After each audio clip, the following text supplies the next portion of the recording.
لقنديلي سربان دوام والله بالروح دنيا المواو شهيدونا مشانا فيها أو غير القاو شهيدونا مشانا فيها أو غير القاو لە قەندیلی سەربەرزەوە وەڵامت بۆ ئەنێرمەوە ئەو سرودەی ساڵانێکی زۆر دەنجی زوڵاڵ و ڕەنگی سەرتاپاگیری ئەم کوێستانە سەربەرزانە بوو سرودێک کە شۆڕژێڕانی ئاوێزان لەگەڵ ئەم سروشتەدا هێندە بە باوەڕی دەیانچڕی ئێستاش لە یادەوەری ئەم سروشتە جوانەدا بە زوندی ماوەتەوە بەڵام دوای سەرکەوتنی شۆڕش چیدی ئێرە شوێنی جێژوانی شۆڕژێڕان نەما ئێستا لێرە لە نێو پنتە جیاوازەکانی قەندیلدا نەسیمی ساردی ئەم کوێستانە یەک ئاواز دێنێتە بەرگوێ ڕێبواران ئاوازی بێوەفایی و فەرامۆشکردن لێرە جەفای ئەو بێمروەتەی شۆڕژگەڕانی دوێنێ و دەسەڵاتدارانی ئەمڕۆ هەموو ژیانی ئاوێتەی کەمتەرخەمێکی کوشندە کردووە گەشتی ئەم جارەی خەڵکو حکومەت لە نێو سیحر و جوانەکانی کوێستانەکانی قەندیل و فەرامۆشی و کەمتەرخەمەکانی حکومەتی هەرێم میوانی گوندی پشت ئاشانە بە چێوەکانی بناری قەندیلدا دەڕوین بەرەو چیا سەرکەشە ڕەسەنەکەی قەندیل لەوێەوە دەچینە گوندی پشتاشان گوندی پشتاشان لە ئامێزی زنجیرە چیاکانی قەندیلدایە ناوچەیەکی سەخت و لە هەمان کاتدا وەکو کوردەواری دەڵێن ئاسیە ئەم ناوچەیە هێندە فرامۆشکراوە لەلایەن حکومەتەوە بە ناچاری پێویست بە چاوساغ و کەسی شارەزە هەیە بۆ ئەوەی بتباتە ئەو گوندە لە چاوەڕوانی گونشیناندا ماوەیەک لە سیحر و جوانی سروشتی ئەو کوێستانە تێڕامین لە چاوەڕوانی دابووین تاک و چەند کەسێکی گوندی پشتاشان بەرەو پیرمان هاتن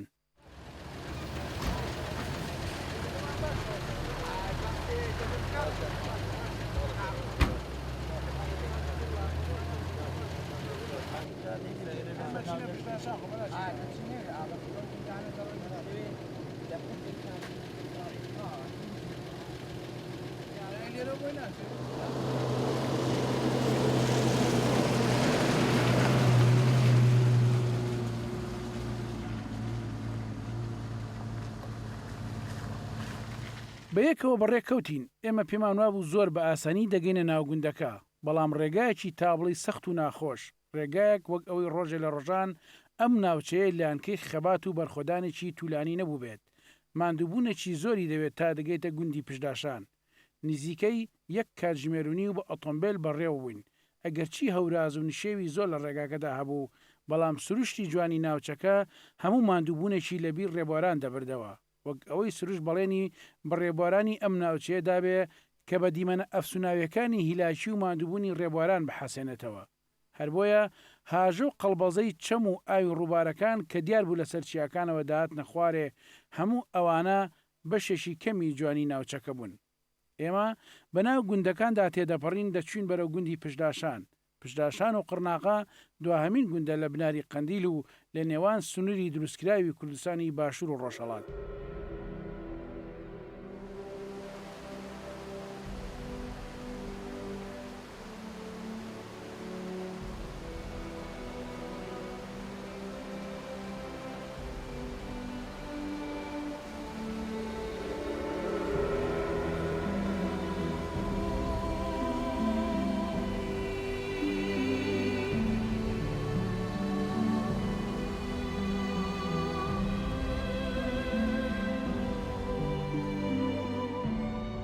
بەڵێ بینەرانی بەڕێز بە ڕێگایەکی ناخۆش بە شڕوپەر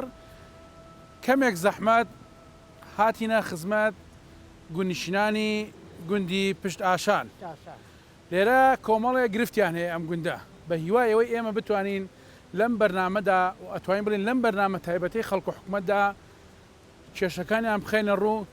بەرپرسانیش کە لە سەردەمانێکدا ئێرە جێگە و ڕێگەیان بوو شوێنی حەوانەوە و شوێنی شۆڕش و کوردایەتیان بووە بتوان بە جددی ئاوڕێک لە دانیشتوانی گوندی پشتاشان و ئەم ناوچەیە بدەنەوە تاک و خەڵک بە تەواوی بگەڕێتەوە ناو گوندەکە و خزمەت بە گوندەکان بکەن گوندەکانی بناریچێ قەندیل پێگاتووە لە 18 گوند و کەوتونەتە باکووری ڕۆژهەڵاتی پارێزگای سلێمانیەوە بە دووری نزیکەی 150 کیلۆمەتر. ڕووبەری ئەو گوندانە زیاتر لە 145 کیلۆمەتر دووجایە. گوندەکان سەر بە ناحەی ناودەشن واتە سەنگەسەر. خەڵکی ناوچەکە بەگشتی سەرقاڵی ئاژەڵداری و کشتتوکاڵ و ڕەزوباخن. گوندی پشتاشانیش بە هەمان شێوەی گوندەکانی دەوروبەری سەرقاڵی هەمان پیشەن.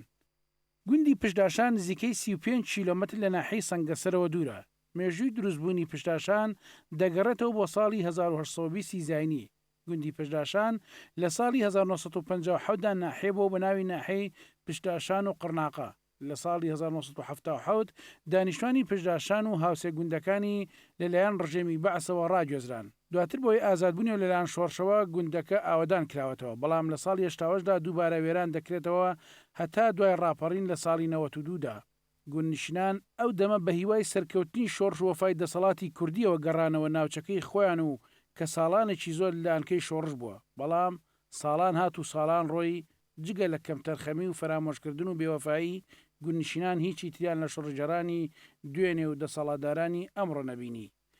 لە دوای ڕاپەڕینەوە زیاتر لە 30 ماڵ دەگەڕێنەوە بۆ گوندەکە، بەڵام بەهۆی ئەوەی کە گوندەکە بێبەش بووە لە زۆربەی خزمەتگوزاریە بنەڕەتیەکان لە دوای ساڵی 2023ەوە هێواش بەرەو چۆڵبوون ڕۆیشت. لە ئێستادا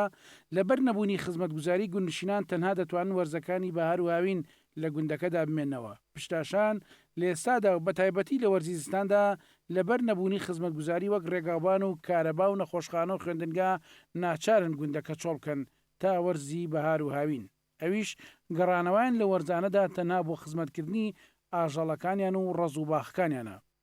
گوندنشینانی پشتاشان مە خۆیان دەڵێن دەتوانن هەموو جۆرە بەروبوومێک بەرهەم بێنن بەمەرجێک حکوومەت تاوکاریان بکات. ئێمە لەگەڵ مام عەلی دانیشتوێکی گوندی پشتاشان کەوتینە گفتوگۆ. ئەو دەڵێت هیچیان بۆ نەکراوە. بە نازێکی کوردانەوە باسی لەوە کرد ئەو هەموو خزمەتکردیان بۆ کوێچ و چی بەسەر هات. والله وەزەوەیە مەسەلەن شوکار داهاتن لێرە بەهاران داهاتن نەپرزمان هەیە نە هیچمان هەیە، بەگەم ئەو شتمان دەکرد ئەنی بەهاتن ڕز و باغمان هەیە هەموو شتمان هەیە لە سایەخوا. تقریبی 70 ماڵ بوو پشتاشان. پشتاشانی خوارێ هەبوو زێرو هەبوو، دوو پشتاشان بوو، قەرەنخەو لەولا بوو، منتیقەکی زۆر خۆش بوو، ئەوە قسڵەی لێ بوو، 70 پۆلیسی لێ بوو. مامم حاجی حەوڵا وانەک بوو، مختار بوو، لەو کوڕی چا بوو گوێ لێ ئەو دێهاتە هەموو دەبەدەستیویدی ماممدا بوو گوێ لێ. بەس ئەوە قەزیە قەڵماوە هیچیان بۆ نەکردین. قەزێکی قەڵماوە قەزێ و شەڕ و ئاژاوە حکومەت دروست و حکومەتی حکومەت دروست بووە هیچ بۆ نەکردوین. چی ئەنی چیتان بۆ کراوە لە پرۆژەی خزمەتگوزاری؟ وەڵڵا هیچمان بۆ نەکراوە. هیچی ناوەڵڵا هیچمان بۆ نەکراوە. ئەوە گەوڕ بارش وانەک بوو ڕێگامان نییە بە سیارە و شتی بڕۆن. وەڵڵای هەموو دەمێ خزمەت بوو مەسەلەن هەموو دەمێ نان و خواردنیان هەر لەسەرمە بووە گوێ لێە هەموو وەک یەک بوون. دەگەجەیەک قەڵما با دەبێ بە وەڵاخن شت بۆ بردبایە، خواردن بۆ بردبایە، شتن بۆ بردبایە، هەموو عەشیەکمان بۆ بردبایە. شەوێژ دەگە قەڵما با یەکسەر دەهاتەوە ئێرە هیچیان بۆ نەکردن. ئاوڕیشیان وێنەدام بوو، ئاوڕیشیان وێنەدام. تەنانەت ڕێگایەکیان بۆ نەکردو؟ نەوەڵڵا نە ڕێگایە نە خانوانە حەشیەکیان بۆ نەکردووە. لەسەر ڕووباری لەسەر ئاو و ڕووبار و شتی والا ئاوەختی خۆی حکومەتیش گوێستینەوە خەساراتیشیان کەم داینیە حکومەت چوونیە چوار قوڵی منتیقەی حەلیکەمانە پشتاشان. وەڵای وەفای نەبوو ڕاستی مندا بۆفای هەبایە ینی نابێت شتێکیان بۆ کردبایە. ئەلحەمام جەلال و کاک مەحسوود ینی هیچیان بۆ کردین هیچیان بۆ نەکردین. حکومەتی بەحسیژی ئێرە گواستەوە. وەڵڵاهی من لە موالیت لە شێستەوە چوومە عەسکەریە هیچیان بۆ نەکردین. وەڵڵاهی دا ماوەتەوە ڕحمێ خوای دەبێت لەبەر بارەکەی خۆیەوە پاڕێنێ. حکومەت دەگە بە ڕحم بێ بۆم بکات بۆ ڕحمیش نەبێەوە کەیفی خۆیە هەر بۆ دەباخەڵی خۆ داوێن پارە وشتیوان هیچ بۆمە ناکە. کوردستان یعنی یەکەم لەبەر نەوت و غاز و گاز و بەزمڕەزم یەکەمە بەڵا هیچ بۆ بەرەمە ناکەوی بە شعبەکەی ناکەوی. داهانی منی وەختێ مەحاسم نەبێ مەحاسی فەقیرانەیان بۆ منوسێ دەنگی ناکەم دەران بە پارەم ئیش کردی. مەحاسی فەقیران 1000 دینارم هەیە مانگی وێ لێە. باشە تا چەند ئێوە حەزینن تا چەندەوە خەمبارن کە گوندەکەتان ئاو بە چۆڵێ بێت؟ وەڵای پێم خۆشە هەموو ئاوەدان بێتەوە ئەلحان سبەنێ ڕێگا و بانمان هەبێ خانومان هەبێ جادەمان هەبێ ئەنی هەموو کەس دێتەوە ئێران ئەو قەندیلەکە ینی هەموو دەمێ زۆر خۆشە ئەگە گەڕێنەوە سەر ڕێو شوێنی خۆمان حکومەت دەریکردین لێرە.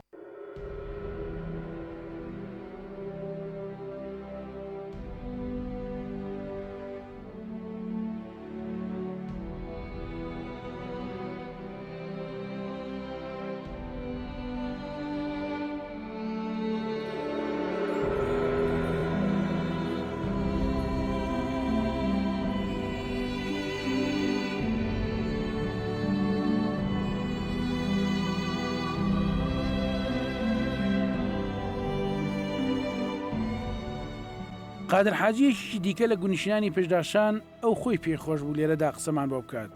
وتی من لێرەوە هەموو خەمەکانم بیر دەکەوێتەوە.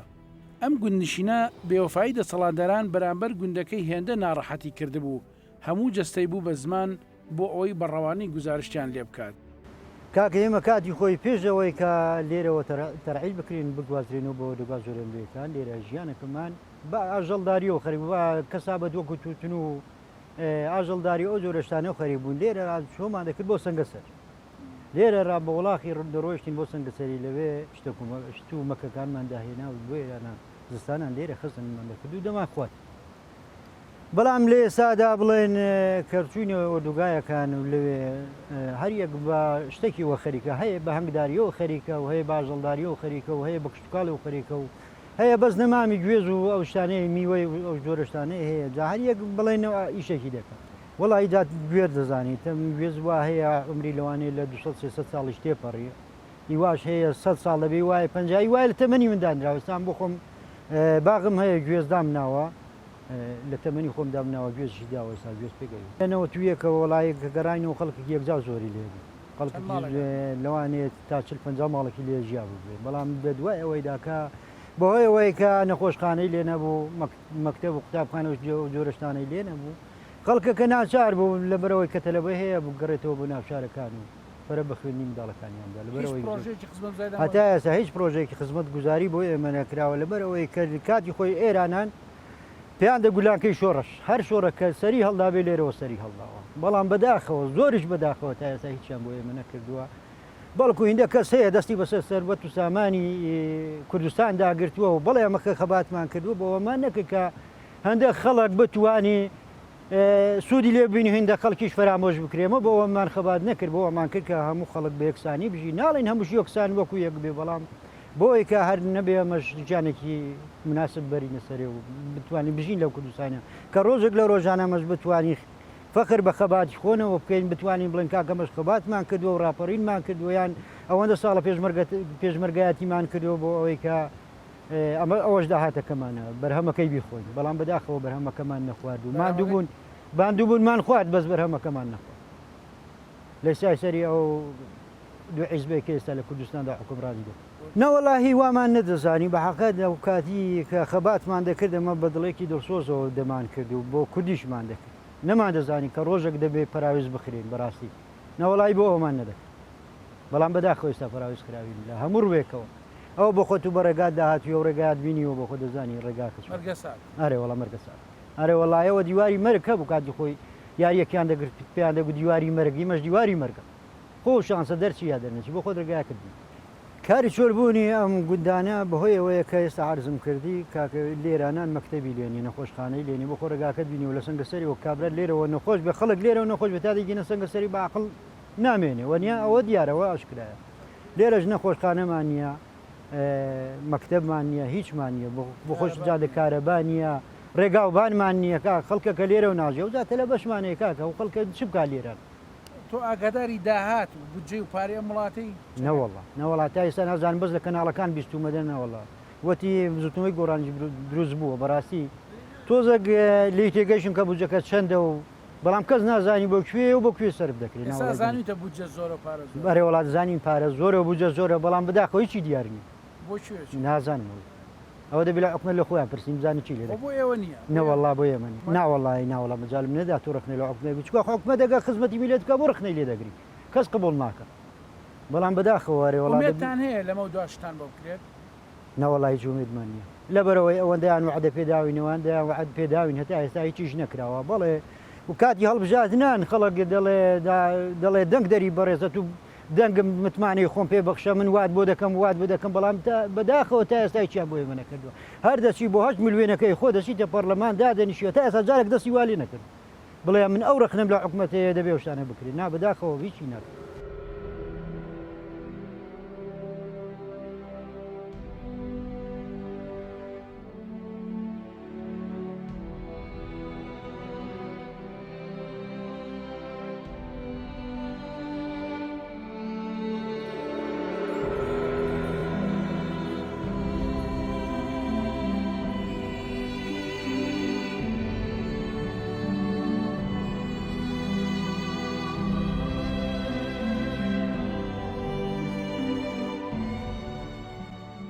ئەمە پردی پەڕینەوەی گوندی پشت ئاشانە بەڵام گوندنشینان دەڵێن ئەوە چەند جارێکیش چاکراوەتەوە بەڵام هەر ئاو دەیبات بۆیە ئەوان پێی دەڵێن پردی پینەوە پەڕۆ. ئەحمەد خدر گوندنشینێکی دیکە ئەو خۆی خزمەتی خۆی کردووە ئەو لە حکوومەتە کوردەکە باشتر ئەوە تا بەهێزی ئاو کارەبای بۆ خۆی دروست کردووە ئەو دەڵێت ئەو هێزی ئاوی لە بەردەردەهێنا ئێستا ناتوانێت خزمەت گوزاری بۆ گوندێک دابین بکات ئەو بەردەوام دەیوت باش ئێمە خۆمان بەشدار بووین لە دروستکردنی حکوومەتی کوردی کەچی ئێستا ئەو پشتگوێمان دەخات وەکو پشتاشان کە دەیبینی وەکو زمانی قەدیم کە باسی خێراکرد هەرعینیشتە کە تەقاندیەوە خەڵکەکەی ڕاگەز هەر ئەو دەستەیەکە هیچکە شێریکە هیچی بۆ نەکراوە بەس ئەوەیە بۆ هیچشان بۆ نەکراوانی ئەو گلەیە هیچمان بۆ نەکرا بۆ نەکرا ئەجانەی کردو کڵەکە دڵیی ئەوە حکوومەتە بەعیساب دەڵێن حکوومەتە بەڵاو حکوومەت نییە دوو کوپەنەیەکە لە هەولێرێکشا لە سلێمانی یەک لە بەرێکی بۆمان ناکردوەوە نایکە ئەوە دەیبینێ پردە و جسرە و ئەوە هەموو دەبینی حاسێ بووین هاوینان و پشتاشانی سەرەوە بەرەوە قەت دەبێت باشی بینێکی کەس ناتوانین لە ڕووباری بووی هیچمە بۆ ناکە ئەڵێن قەندیل پشتوپەنای شۆڕش و لانکەی شۆڕشەکان بووە بەڵێ بەڵام ئێستا ئەوەی کە بینی دانیشتوانەکەی بێبەش لە هەموو شتێک ڕاز دەکەی کە بۆی تو دەڵێ لانک شۆڕش بۆ ڕاز دەکەی کە هاتن کە عومەر دەبابە کە عەلی عەسکەری دکتۆر خالید 6 ماگان ئەلێرە بوون دوای 6 ماگان کە سەرمادا ئەوجا هاتنەوە ئێرانان ئەوجا لێرانان مەفرەزە دەستی پێکرد و بڵاو بوونەوە ئەلێرە لەدایی بوو ئێستا ژۆ دەیبینی ئەو سەرکردەکە ئەلێرە بوو ئێستا گوندەکەدان چێت جاگوندەکە ئەوە کو دەیبینیەوە هیچ گوندی لێرا شتێکم بینی ناوەتی پرۆژەی کارەبایە بڵێ ئەوە بۆ خۆم دروست کردووە هیچ کەنە چیەوە ئەو کارەبای بە ئاوێشی پێ دەکەم بۆ خۆت بەس بۆ خۆ ینی هاوڵاتیی وەکو تۆ لێرا ئاوە کارەبای دروست کردو لەو ئاوە ئارەوەڵە بەڵام حکوومەتێک ناتوانێت نابخوا دیارە حکوومەت نییە ئەگەر حکوومەت با بۆ دروستەکردی مەجای هەیە لەو ڕوانە بەڵێ ئارەوەڵا مەجای چاکشی هەیە پێ 6 گوندان لەسەرێکەکە بیکە بیکەن بە کارەبا بەڵێ هەیە کارەباتان نیە نەخەی کارباجی جادەمان نییە نەکارەبە مەکتەبمان نییە ئەی بە چاوەدان نابێتەوە ڕێن نییە پردن نییە ئەوە دەبینی پردەکە نییە ئەگەر پردیش نەبوو معناوەیە ئەوەدان نابێتەوە تا چەند خۆتان بە مەقدور ئەزانن لەوەیکی ئیسلام نەکراوە وەڵڵا ئێجا لەمە مەقدورتر نییە لەو کوردستانێکە بگەڕێ ینی وەکو مەقدوری نییە لەمە ئەلە گوندانە بناری قەندیلی مەقدورتر نییە بناری قەندیلی بگرە هەمووی بەردەوامی لە خزمەت تابوون بەڵام هەمووی بەخوای ئەو کاتی کە دەڵێم لەو کاتیەوە خەڵک یعنی بەتانی خۆی لێ بەتانی شتانەوە فەقیری بوو بەتانی خۆی پێشمەرگەدا خەڵکەکە دەچوو لە بێڵا دەبن ئەوە بووی خەڵکەکەی ئێستا ئیوا بووە ئەو بناری قەندیلی کە دەیبینی چەند گوندا هەمووی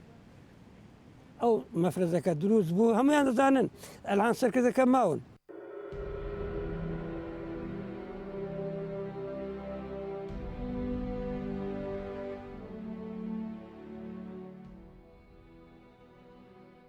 ئەمە بینای قوتابخانەی گوندی پشت ئاشانە ئەم قوتابخانەیە سەر بە بەڕێوەبەتی پەروەردەی قەڵاتزەیە گونشینە گوتی آخر من چۆن گوندەکەم چۆڵ نەکەم کە منداڵەکەم لەوە قوتابخانەیە گوانە بخوێنێت کەچی حکوومەتیش پێم بڵێت منداڵەکانتان سیستەمی سوئیدی دەخوێنن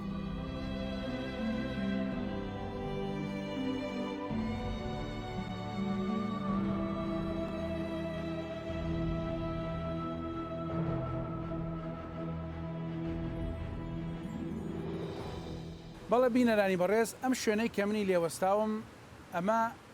بە کوردەواری پێڵێن بەرهەیوان ئەم بەرهەیوانە شوێنی دانیشتووی گونشینێک نییە یاخود با بڵێن خانووی گونشینێک نییە ئەمە خوێندنگاکە یاخود قوتابخانەیەکە لە گوندی پشداشان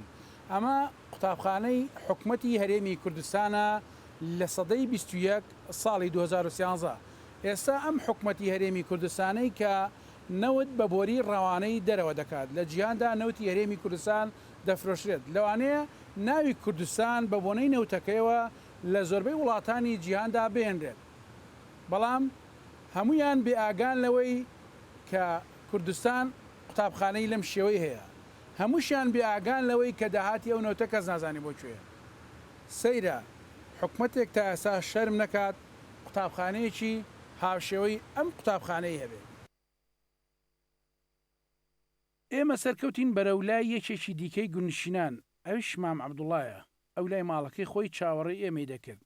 کە گەیشتین چایەکی جوانی ئامادە کردبوو بە بەفراوی کوێستانەکانی قەندیل بەدەم چاخواردنەوە بەم شێوەیە بۆ ماندووە قایمەقامێکی لێ بوو تی کەس نەڕوا بەو لاولاندا تی حکومەت دەوگێزینەوە هانەمیش بڕێک فەقیر بوو هانەک بوو هیچ نەبوو هەستا حالەمیان گوێستەوە ئەلێرانە ڕا جاوی بخانەوە پشتاشان بخوارێ نەزم لە پێشانیان داوینەنە دەیەکەی کۆن لێەوە جا هەموو دوو قەڵا قات و سێ قات بوو لە سەرێک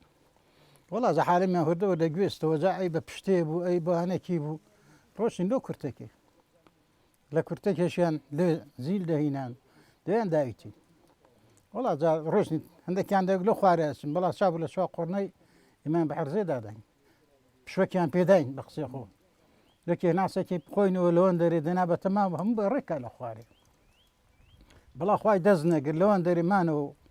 دەنا یەکەم گوند بوون ئەگە ئەلێرە دابەزین ئەوجا هەردەهۆردە پێداچوو لە سەردا حکومەت پاشی حکومەتیش شۆڕەش پەیدا بوو شۆڕەشش کەس نەزانی چۆنە چۆنی و ناوەڵا ئەلێرانان ڕا بە وەڵاقی دێمە زمانی شۆڕەژ دەچوون تۆپ و شمەکیان پێبار دەکەین لێرا لە ماوەتان نازە ماوەتان شارەزاتی هەیە ئەرێوڵا وێجات تە ڕۆژ 12 ڕۆژان دەچوین تا داهاتەوە هیچ شیان نەدەدانێ بۆ ڕۆژ قەیبڵێن بە نسبەت ئەلێرانە بوون شێوە بوو ئەو پێشمەرگە کابرای فەقیر بوو جەنابەت دەهات میوانی دەبوو دەبلاقی دەگەڵ لاقی خێزانیوانە کرد بە لە جێ نەبوو وە نەبوو جا زۆر پێشمەرگەی دەهات و هات شۆی دەکرد و جا خاستەن ئێرە و قڕناقەوێ ئیستریان هەبوو دەنا ئەو گوندی دێدێکی کەمیان ئێسترە بوو هەموو چوار ئێسترلێ نەبوو بەڵا ئێرانان هەمویان ئێستریان هەبوو هەموو ڕۆژان جا بڕۆ لێرە هەڕۆ حاجمانێکی و قەسرێ و لێرە هەڕۆ لای با ماوەتان و وڵای جا زۆری ئەوەی بێستکە بێ نەکرد هیچیان لۆ نەکردیم شۆڕەشیش وەکی حەرز دەکەم ئاوەکیان لۆ ڕابەستین بەخوا بۆ ڕێ لەسەر گەڵی بوو وەتە دەیرا ڕۆژ تۆخانمە هەندێک ساڵێکیان ئاو دەست لۆ کردین ساڵێک وانێکیش لێرانان بوونەوەی بڕێن بە نسبەت بۆنێکی لە یافایی حکوومەتی لۆیان دەکردی کەشیان گوێ نەدایە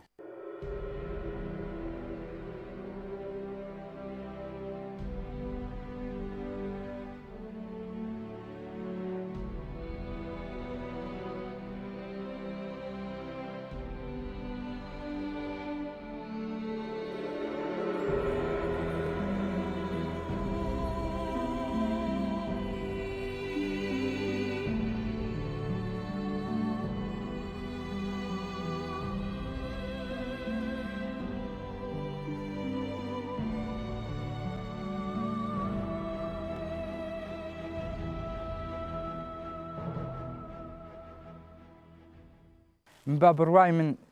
قەندیل بۆ لانەی شۆڕش بووە لانەی شۆڕشەکان بووە شۆڕشی ئەیلون پاشان هەستانەوە یەکیت نیشتمان پاشان هەموو بستنەوە شۆڕشەکان هەموو لایەنە سیاسیەکان قەرزاری قەندیل قەرزاری ئەو ناوچێن چونکە ئەم قەندیل بۆتە گلدانەوەی شۆڕشەکان بۆیە من وا دەڵێم دەبواە لە پەرلەمان بەداخۆ پەرلەمان کە ئێستا زۆرنی ئەندام پەرلەمانە نازان قەندیل کوێ و لەکوێ و چینیە و چی لە قەندیل دەگوزەرێ و تۆپباران بۆمباران تورکیا و ئێران دەبواە بیرێکیان لەو ناوچەیە گرنگیە استراتژیە ناوچەیە شۆڕشێ ناوچەیە لانکە شۆڕشێ کردبایەوە من پێم وایە دەبواە لائحەیەک وێنەیەکی گەورەی قەندیل لە پشت تۆڵی پەرلەمان هەڵوەسرا بە لە جێ ئەوەی وێنەی تر هەڵواسێەوە لە شوێنی ئەنجومەنی وەزیران دەبواە وێنەی قەندیل هەڵواسرا بەڵام زۆر بەداخەوە ئەم سەرکردانە بەڕاستی زۆری لە شۆڕژگێڕەکان زۆر بێوەفا و زۆر بێنەمەک بوونە بەرامبەر بە قەندیل و ئەم گوندە پشتاشانە چکە لێرە نانیان خواردووە لێرە پشگیری کراون لێرە خەڵک پاراستونی لێرە خەڵک بە شان و بە قۆڵ و لەناو بەفرا ڕۆشتن و مەتر و 2 مەتر ڕۆشتن چون یارمەتی ئەو پێشمەرگیانیان داوە ئێرەیان کردوتە بە قەڵغانێک بۆ سەرکەوتنی شۆڕ حکوومەتی هەرێمی کوردستان دەسەڵات بەگشتی بەرپرسەکان نەوتخۆرەکان کە من زۆر جا ئەوە دەڵێم نەوت بۆ هەندێکیان کەڵم نەوتزەکان نەک ئەوە کە لە بێوەفان بوون بەرامبەر بە قەندیل بێوەفان بەرامبەر هەر بستێکی خاکی کوردستان قەندیل گەرمیان هەڵەبجە دووبارە بادینان هەموو ناوچەکانی کوردستان بێوەفام بەرامبەر هەر هەموو ناوچەکانی کوردستان بەرامبەر هەموو بستێکی کوردستان بەڵاخۆ هەموو بستێکی کوردستان دڵۆپە خوێنێکی لێڕژاوە بەڵام ئێستا ئەوان یادی ئەو خوێنە ناکەنەوە یان بریان لەو خوێنە ناکاتەوە وە زۆرێک لەوانە شۆڕشیان کرد گیانیان سپە قەندیل ئاونگی شۆڕشەکانی کورد هەر شۆڕشێکی کورد کاڵگیرسا بێت قەندیل پشت و پەنای بووە قەندیل بۆتە هۆکاری سەرکەوتنەکانی شۆڕشی کورد بەڵام ئێستا قەندیل و قەندیلیەکان پشتگوێ خراون ئێستا چیای قەندیل بێنازە دانیشتوانی بناری قەندیل ئێستا بێنازن لەو حکومەتەی کە خۆیان دروستکەری ئەساسی بوون تێیدا کە خۆیان بەشێک بوون لەوانەی کە هەڵگیرسێنەری شۆڕش بەشێک بوون لەوانەی کە بوونەتە هۆکاری سەرەکی بۆ سەرکەوتنی شۆڕشی کورد گوندەکانی بناری قەندیل خۆیان دەڵێن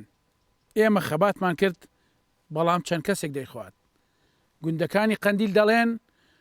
دەزانین داهاتی هەرێمی کوردستان زۆرە بەڵام خۆ بۆ ئێمە نییە بۆ چەند کەسێکە و بۆ بەرژەوەندی چەند کەسێکە ئەوەی ماوە تۆ بیڵێن ئەگەر دەستی ئاوەدانی بگاتە ناوچەکە ئەوە دەتوانرێت بێتە باشترین سەرمایە بۆ ناوچەکە ئەویش لە ڕووی گەشتیاری و لە ڕووی دروستکردنی بەندا و چەندین کار و پرۆژەی دیکە جگە لە داهاتەکەشی دەبێتە هۆی ئاوەدانکردنەوەی گوندەکان بە شێوەیەکی گشتی.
بازار بەعام کەس بووە بازار بە تاکید خەوتووە هەموو شتێوە ساوە بەوەیەوە ئەویش کەسابەتی نییە ئەم هەموو واریداتە بۆ کۆڕوە ئەم دابەزی بازار نییە شوێنە لەوانەیە 6 کیلۆشمان نەفرۆشت بێ بازار زۆر وەساوە بەڕاستی هەموو ئیشەکان وەستاون